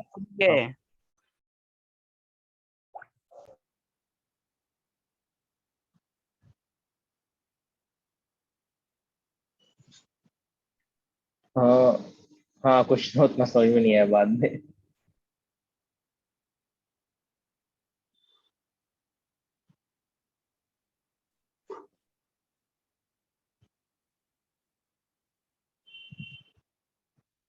हाँ माता जी, आप अनम्यूट करके पूछ सकते हैं। सुधा माता जी। हरे कृष्णा प्रभु जी, दंडवत प्रणाम। हरे कृष्णा माता जी। जी, आवाज आ रही मेरी? यस माता जी। प्रभु जी, जैसे आपने बताया था कृपण के बारे में कि जैसे हम भक्ति करते हैं और हमें मतलब कुछ मटेरियल डिजायर मतलब कभी किसी की फुलफिल करनी पड़ जाती है। ऐसे तो जैसे हम मटेरियल लोगों के साथ रहते हैं तो न चाहते हुए भी हमें उनकी कुछ डिजायर पूरी करनी पड़ती है। जैसे कुछ चीज़ों को तो हम मतलब सेंटर में कृष्णा को ले आते हैं और बहुत सारी चीज़ों में नहीं ला पाते हैं कि मतलब जो सामने वाला पर्सन है वो थोड़ा एंटी ना हो जाए और हमारी भक्ति में कुछ मतलब अवरोध ना आए। तो इन चीज़ों को फिर हम कैसे समझें? जैसे माता जी, ये भावना की बात है। एक्सटर्नली में भी हम कुछ कर रहे हैं, बट इंटरनली हम पूरी तरह से कृष्णा कॉन्शियस हैं। निश्चित रूप से प्रैक्टिकली अगर सपोज हम घर में, कभी कभी ये भी सिचुएशन होता है, हस्बैंड लहसुन प्याज खाते हैं, हमें नहीं खाना होता है, बना के देना भी पड़ता है। सो इट इज अबाउट कि what we are thinking about what we are doing. हम सोच क्या रहे हैं जो हम कर रहे हैं उसके विषय में? क्या हम उसको करके बहुत खुश हो रहे हैं? क्या हम जस्ट इसलिए कर रहे हैं एक्सटर्नली क्योंकि करने की आवश्यकता है अभी, लेकिन हम उससे आसक्त नहीं है? तो जो एक नीड बेस्ड होता है और एक वांट बेस्ड होता है। तो जब ऐसे जो एक्टिविटीज हैं वो नीड बेस्ड हो सकते हैं लेकिन वांट बेस्ड नहीं होना चाहिए। जैसे अब किसी का छोटा बेटा है तो उस पर तो कोई भी कंट्रोल कर सकता है।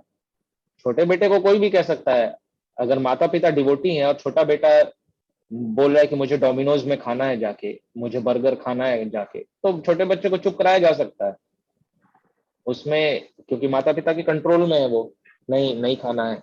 या मतलब इन अ सेंस कि कुकिंग में अगर इंटरेस्ट है तो घर में कुछ बना के खिला सकते हैं। लेकिन कई परिस्थितियां ऐसी जिसमें हम व्यक्ति को कंट्रोल नहीं कर सकते। अब अगर मान लीजिए कि पेरेंट्स हैं, पेरेंट्स को ऐसे कंट्रोल तो नहीं किया जा सकता। तो इसलिए बहुत आवश्यक है कि हम नीड बेस्ड कर रहे हैं या वांट बेस्ड कर रहे हैं, क्या है, और वो गाइडेंस में ही संभव है। इसलिए गाइडेंस बहुत आवश्यक है कि हम कृपणता और ब्रह्मणत्व, ये डिपेंड करता है कि हम गाइडेंस के अनुरूप चल रहे हैं या गाइडेंस के विरुद्ध चल रहे हैं। अर्जुन ने कहा कार्पण्य दोषोपहत स्वभाव पृच्छामि धर्म समुद्र चेता यत् श्रेयस्या निश्चितम ब्रूहि तन्मे शिष्यस्तेन शादी मान काम करते।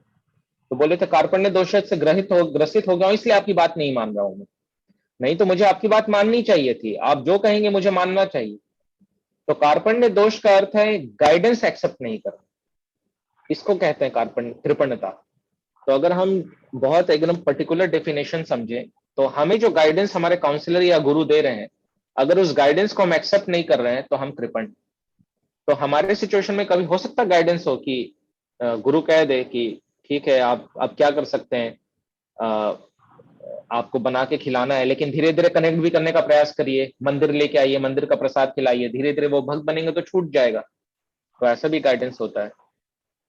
तो इसलिए सिंपल सी बात है कि हमें गाइडेंस में रहना है। जो गाइडेंस को फॉलो कर रहे हैं वो ब्राह्मण है, जो गाइडेंस को फॉलो नहीं कर रहे हैं इंटेंशनली वो कृपण है। ये चीज है। थैंक यू प्रभु।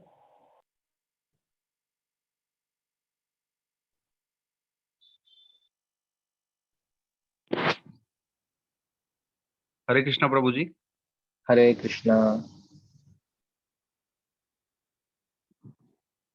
प्रभु जी मेरा एक क्वेश्चन था कि जो तुलसी माला धारण करते हैं प्रभु जी गले में, तो कुछ लोग 2 राउंड जी की पहनते हैं, कुछ लोग 3 राउंड, तो इसका क्या है मतलब है प्रभु जी, दोनों में डिफरेंस क्या है? एक डिफरेंस आइडेंटिफिकेशन का एक इस्कॉन में है इस तरीके से कि 2 राउंड जो पहने वो दीक्षित नहीं है, और जो 3 राउंड पहनते हैं वो दीक्षित भक्त से आइडेंटिफाई होते हैं। जनरली जो दीक्षा जिनकी नहीं रहती है वो 2 राउंड पहनते हैं, जो दीक्षा जिनकी हो गई वो 3 राउंड पहनते हैं। ऐसा कोई स्पेशल वो नहीं है इसका, जस्ट एक कोई 2 राउंड भी पहन सकता है, 3 राउंड भी पहन सकता है, बट एक ऐसा है एक सिस्टम। ओके, धन्यवाद प्रभु जी।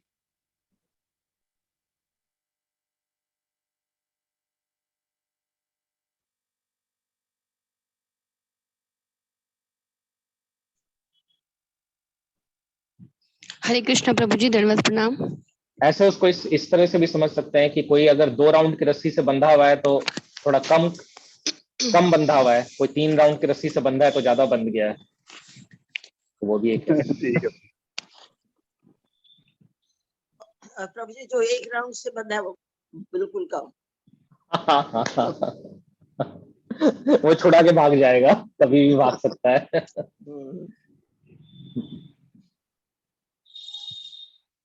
हरे कृष्णा प्रभु जी, दंडवत प्रणाम। हरे कृष्ण। यस माता जी।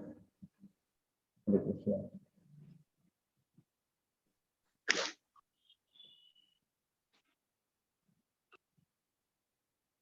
हरे कृष्णा प्रभु जी, दंडवत प्रणाम। मेरी हाँ आवाज आ धन्यवाद रही है? प्रणाम माता जी। हाँ आवाज आ रही है माता जी। हाँ जी। बोलिए। हाँ जी प्रभु जी, आपने बताया कि जब कृष्णा भक्ति को बढ़ाते हैं या अपने भक्त का प्रेम पाना चाहते हैं तो वो उससे सब कुछ ले लेते हैं, मतलब उसके भौतिक बंधन जिसमें उसकी आसक्ति है उसके अपने। तो प्रभु जी ये तो बहुत डराने वाली बात है कि अगर कृष्णा हमको चाहते हैं कि हम आगे बढ़े तो वो हमसे छीन लेंगे। तो प्रभु जी ये तो बड़े संशय की बात है। अपने आप सरेंडर हो जाता है। तो उसका सॉल्यूशन ये है कि उनके छीनने से पहले खुद ही हम आसक्ति छोड़ दें।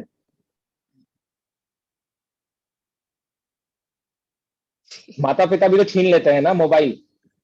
कभी कभी बच्चा मोबाइल पे बहुत आसक्त रहता है तो माता पिता मोबाइल छीन के लॉकअप में डाल देते हैं। प्रभु जी करते हैं ऐसा। हाँ वही तो मैं बता रहा हूँ। पर मेरे ही जान पहचान में डिवोटी ऐसा, या खिलौना छीन के अगर एग्जाम आ रहा है, पढ़ाई नहीं कर रहा है, और वीडियो गेम खेल रहा है या कोई खिलौने से खेल रहा है तो बंद कर देते हैं। तो माता पिता का तो ये नेचुरल स्वभाव है, जो यहाँ पे माता पिता उपस्थित हैं वो उसको समझ सकते हैं कि अगर बच्चा किसी चीज से आसक्त होके अपनी ड्यूटी से इधर उधर भागता है तो उसको छीन लिया जाता है बच्चे से उस फैसिलिटी को, और अगर लेकिन वो फैसिलिटी का सदुपयोग करता है तो नहीं छीना जाता है। तो अगर आपके और हमारे पास कोई फैसिलिटी है और अगर हम उसका सदुपयोग कर रहे हैं भक्ति में आगे बढ़ने के लिए, तो भगवान क्यों छीनेंगे। लेकिन अगर वो देखेंगे कि बच्चा उसमें फंस रहा है और अपना बुरा कर रहा है तो जरूर छीन लेंगे। तो ये तो प्रेम है भगवान का, अब क्या किया जा सकता है। पर प्रभु जी कृष्ण भगवान नहीं छीनते, अपने आप आदमी दे देता है, वो कभी नहीं छीनते। हाँ, आपके जैसे अच्छे भक्त अपने आप दे देते हैं, लेकिन जो थोड़े से उतने अच्छे पोलाइट रिलेशन। हाँ, ये अगर सीधी उंगली से घी निकल जाएगा तो टेढ़ी उंगली करने की जरूरत क्या है। भगवान को भी अच्छा नहीं लगता, लेकिन करना पड़ता है कभी कभी भगवान।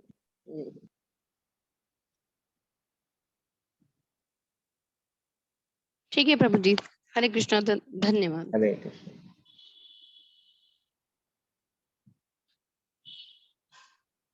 लेकिन अगर कोई ये सोचे कि ठीक है तब भगवान की भक्ति ही छोड़ देता हूँ, तब तो नहीं छीनेंगे, भक्त का ही तो छीनते हैं। तो भगवान कहते हैं मृत्यु सर्वहरश्चाहम, तो मैं मृत्यु बन के छीन लेता हूँ। तो कोई ये ना सोचे कि ठीक है बड़े डर की बात है ये तो मैं भक्ति ही छोड़ देता हूँ, तब तो भगवान कुछ नहीं छीनेंगे। भगवान बोले तब भी छीनता हूँ, मृत्यु सर्वहरश्चाहम, ये भी बहुत डर की बात है। तो अब दोनों डर में से कौन सा चूज करना ये हमारे ऊपर है।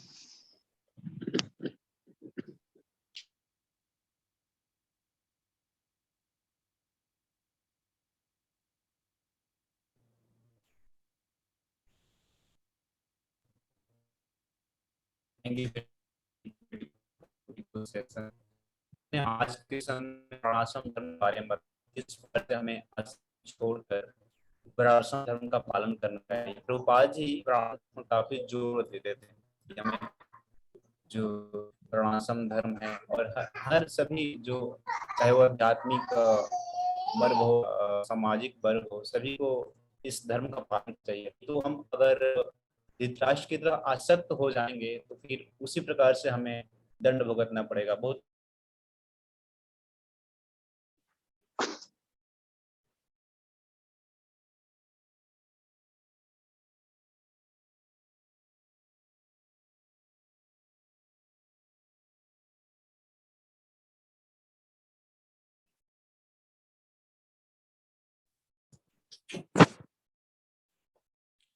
हरे कृष्णा, मथुरा वृंदावन प्रभु जी।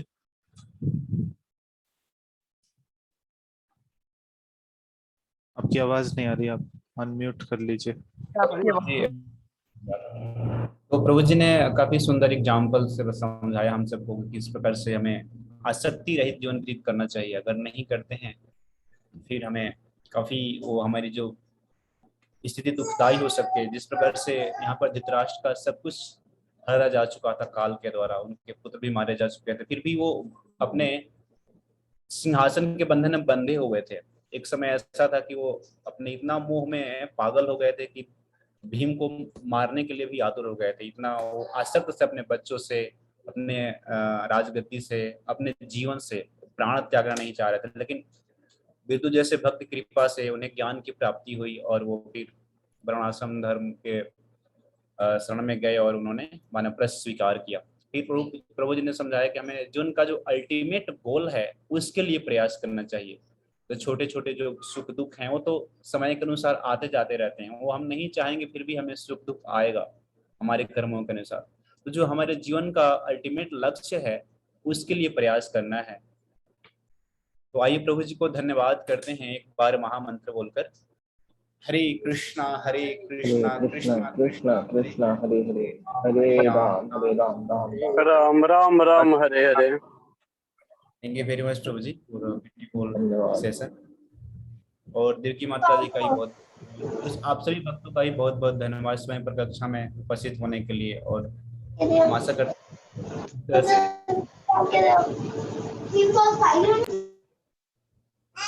और एक और सूचना है, जैसा 25 जून से ये भगवद गीता जो कोर्स है फिर से शुरू हो रहा है।